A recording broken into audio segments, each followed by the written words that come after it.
My name is Linda Joy Burke, and I'm so glad to be here. I'm going to be reading a couple of poems, and one of them is from last year's issue of Dragonfly magazine. I want to thank, first of all, I want to thank Bonita and everyone at Dragonfly for the work they're doing and the presence that they are creating in the community. Especially this connection to the arts, because what we know, those of us who are committed in our life's work to arts, is that it helps us to get from point A to point B on the daily basis. I watch a lot of news. I pay attention to the things that are said. I also, unfortunately or fortunately, I pay attention to a lot of the dialogue that is going on across the internet through various platforms and social media, through my own community on Facebook, which is an amazing and wonderful and thoughtful community. But I'm looking at all of the aspects of the world and how we use language and what we do with the language that we have. And it makes me think a lot about what our experiences are and have been as people who are survivors of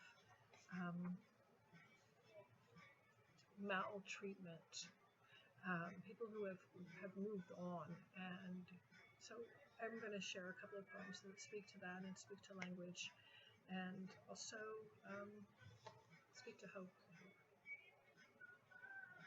Words are like kryptonite. Some people use power that way.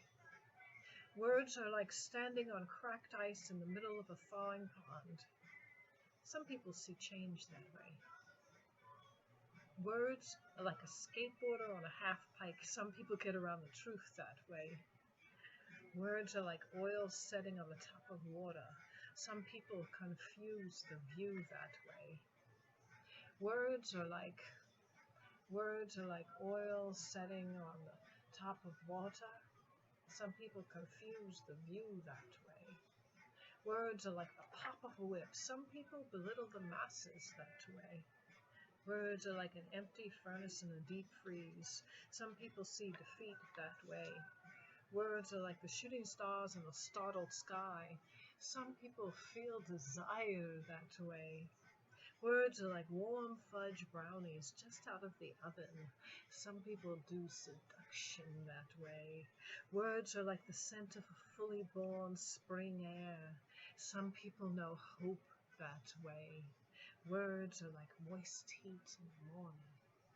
Some people do passion that way.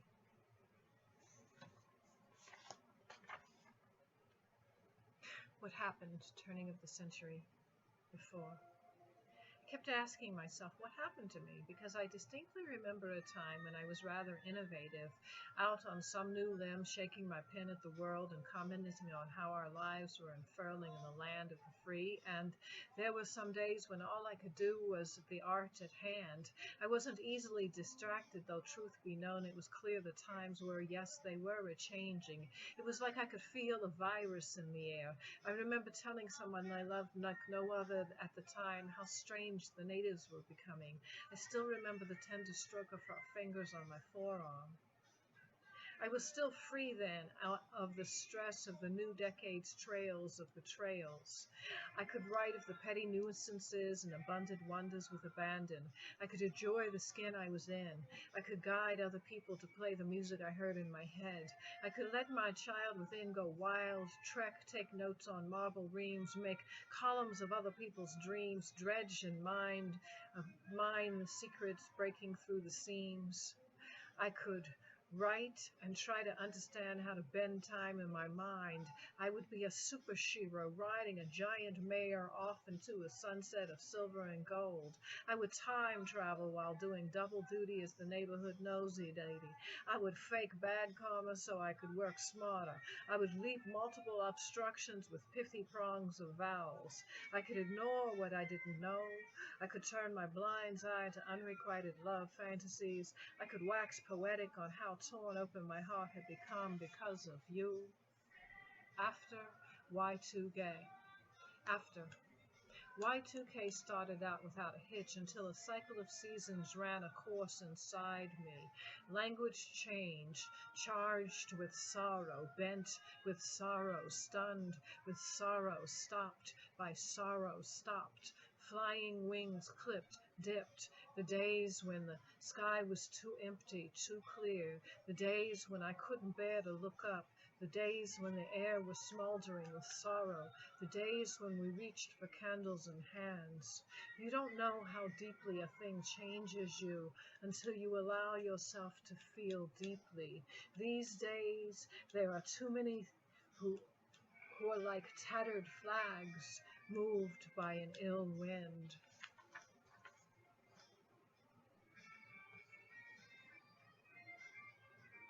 I checked Uncle Tom's cabin out of Nativity School's library when I was 10, not knowing that I was breaking a taboo. My mother found that book in my school bag, and that night while I dreamed, she lost her slim grip, and when I awoke, slipped into a rant that swelled well beyond what my undeveloped brain could comprehend. Then I tried staring into the tiles on the floor, into the O's in my bowl, into the muted formica pattern on the table, any place but where that rage dwelt, the well spilling over my psyche like the acid which at 8 had desecrated my too-thin skin. The burn was winning. I ran away after the blur of school that day, hid in a small wooden shed in an alley that this kid told me would be okay. Tried to stay, tried to forget dinner, tried to figure out a way to become invisible, tried to kill all the bugs, tried unsuccessfully to hold back my waters, tried not to be afraid of the dark. The stark, unpredictable night was winning, like all the rest of my childhood days when I wasn't supposed to know what to expect. So I left, wandered past strangers on streets on the east side of town, through a park I haven't been in since, into the path of a couple of police. They returned me to my punishment an hour before midnight. Back on their beat, they would not hear the snap of leather a 10-year-old's cries in the night. At 30, I checked out Uncle Tom's cabin, out of the public library, determined to hold what my 10-year-old mind was not allowed to bear. What haunted my mother? The evil that seeps into our lives. How it tries to turn us each one so unalike against the other. Threatening to win with sin after inherited vaster sin. Know that Phoenix and I merged then. The burn purged like at 8, 10, 14, 28, 48. Burnished, soul retrieved, I emerged from the vessel of unredeemable sin, a seed, story, beginner, sage.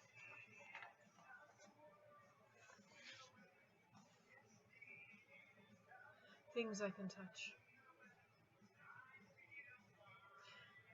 Today I turn the news of the outside world off, silencing the desire to ferret out other people's opinions about things I cannot touch. I pick up trash in front of my house. I'm gifted with finding a book of postage and lost instruments that had rolled out of my car unseen in the middle of the night like errant meatballs. I pick up what trash I can touch, continue to go out of my way to exercise my tired bones. In this quiet, I rattle my mass of imagination free. Listen to the tumble. Can you hear the air? It is the only thing that costs nothing.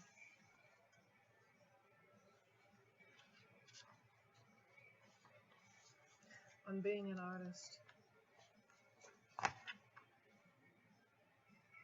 Ignore what you told yourself about yourself when you were 17, 27, or 37, or 57.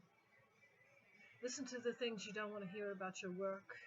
Leave your comfort zone. Don't look back. Take everything you've bottled up. Unlock the cage. Set it free. Be still. Secrets will spill out, reshamed, sans shame. Make friends with other artists and clowns and rodeo riders and scientists and beauticians and people who live in odd places and politicians and brethren and revolutionaries and herbalists. Make friends and bowlers and engineers and healers. Make friends with lots of healers. Make use of the things you don't agree with, see eye to eye with, would never do. Make beauty hunting more of a priority than killing time with sentient beings. Learn how to grieve and breathe at the same time. Learn how to pray and say what needs to be said, no matter what the medium. Say it. Weave the memories of making a life created into something that will stand the test of time. Life as we know it, changing. Take the children with you. Take your neighbors with you. Take your enemies with you. Namaste.